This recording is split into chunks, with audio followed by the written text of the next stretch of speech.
ఎరా ఏం చేస్తున్నావు? ఏమన్నా చేస్తున్నావా ఖాళీయా? ఆ? ఏంటి మావా, నీకు కూడా ఈ మాట విని విని చిరాకొస్తుందా? అయితే నువ్వు మన బ్యాచే అనమాట. ఉదయం 7 గంటలు. hours later.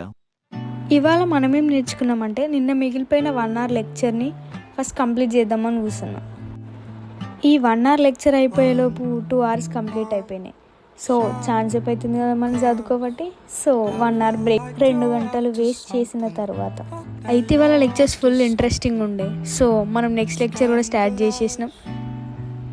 ఈ వీక్ అంతా చెప్పిన లెక్చర్స్ అన్నీ ఈ లెక్చర్లో రీక్యాప్ చేసిండు. కానీ ఈ వీక్ అంతా చెప్పిన లెక్చర్స్ కంటే ఈ లెక్చర్ మాత్రం వేరే ఉంది మా అసలు. 1 hour later. ఇక అట్లా కొంచెం జాబ్లు అప్లై చేద్దామని స్టార్ట్ చేసినాము. ఈ మధ్య రోజు రోజు జిందగీ ఎట్లా అయిపోతుందంటే, రిజెక్ట్ అయిన ప్రతిసారి యూ డిజర్వ్ సంథింగ్ బెటర్ అనుకొని ముందుకెళ్ళిపోవాల్సి వస్తుంది మా. థ్యాంక్ యూ మా, నేను అస్సలు ఎక్స్పెక్ట్ చేయలే 44 నిమిషాలలో గిన్ని వ్యూస్ వస్తాయని.